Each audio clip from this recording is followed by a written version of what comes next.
I'm talking about the Diary of Adam and Eve. This is a short story by Mark Twain. We all, of course, know Mark Twain, the author of Tom Sawyer and the author of The Adventures of Huckleberry Finn. He was a great short story writer, and he's one of the great American humorists. So actually, Twain spent a lot of his career traveling around the United States, giving sort of comedic shows and talks to people and readings from his works. And this is one of those that's really wonderful. It's a topic that Twain returns to over and over, in fact, in his career as a writer. We have, of course, the narrative of the fall in Genesis 3, and it is very, very sparse. It's about 7 verses at the beginning of Genesis chapter 3. And, of course, the sparseness of that account of how original sin happened, how it came into the world, was a great opportunity for a great poet like Milton to write his epic Paradise Lost. And then, of course, it's also a great opportunity for a humorist like Mark Twain to explore and imagine what would it be like to be in the garden with Adam and Eve. What did they think of the animals they were encountering for the first time? What did Adam think when he first saw an animal kill another animal and then come after him for the first time? And so that's what Twain explores in this story. And it's a really funny take. So he imagines Adam and Eve keeping diaries. And so we get, you can see here, just from the extracts in the beginning, you get just short little blurbs for Monday and then Tuesday. And I thought I would share a couple of them because he's just to bait your interest, to get you to pick it up. So this is from the very beginning. This is from extracts from Adam's diary on Monday. This new creature with the long hair is a good deal in the way. It is always hanging around and following me about. I don't like this. I'm not used to company. I wish it would stay with the other animals. Cloudy today. Wind in the east. Think we shall have rain. We? Where did I get that word? I remember now. The new creature uses it. So you can see how you're going to see, of course, what is a humorist going to do with such a setup. The sort of how Adam and Eve get to know each other. They're sort of thinking how odd the other is. We get lots of sort of comic interplay between this couple, sort of romantic comic interplay.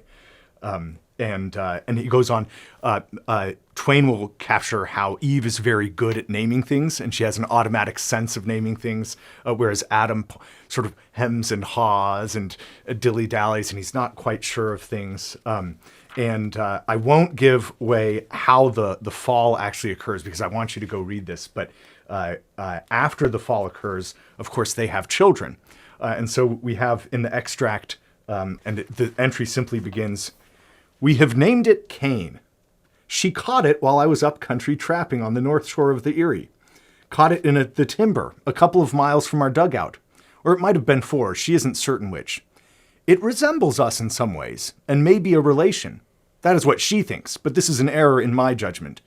The difference in size warrants the conclusion that it is a different, a new kind of animal. A fish, perhaps. Though when I put it in the water to see, it sank, and she plunged in and snatched it out before there was an opportunity for the experiment to determine the matter.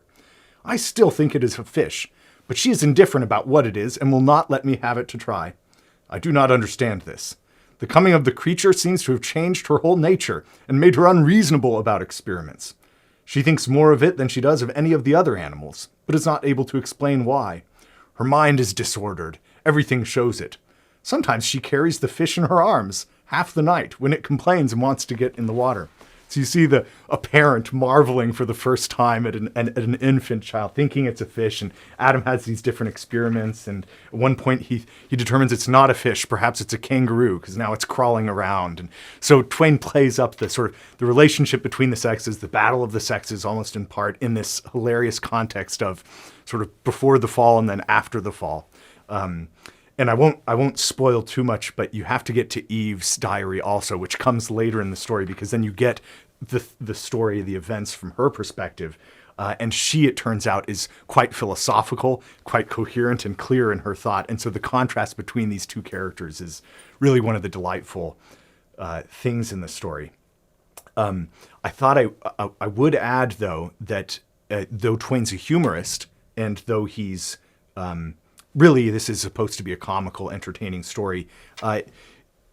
In a lot of his humor, Twain ends up arriving at some significant points as well. So it's not simply humor for the sake of it, but he will there will be some sort of interesting, important, significant element too. In this story, I will say that it actually reaches a very sweet conclusion. Though they've squabbled and they've had long, hard lives, it actually comes to a sort of sentimental, nice conclusion at the end. And I think there you see part of Twain's notion of the way in which original sin disorders the relations between the sexes, but we can hope for always in those best days for real happiness and harmony. I regularly teach the English Renaissance survey, and so we'll read all of Milton's Paradise Lost, and that is a serious and theologically and philosophically rich poem. After we finish that, then I'll give them a couple excerpts from this short story, and the students are just dying laughing because this has been such a weighty epic, Paradise Lost is, and then to see Twain deal with it it sort of lightens things up. It's about Paradise Lost that he famously said, that's one of those books that's a classic. A classic is a book that everyone wants to have read but doesn't want to read. That is, they want to know what's in it, but they don't actually want to pick it up and do the hard work of working through Paradise Lost. So he's a king of one-liners because he understands how the one-liner works and delivering all these quick witticisms. One of my favorites that I love to share with my students is, if you think of Mark Twain, you think of steamboats, you think of the white suit, and you think of him with cigars.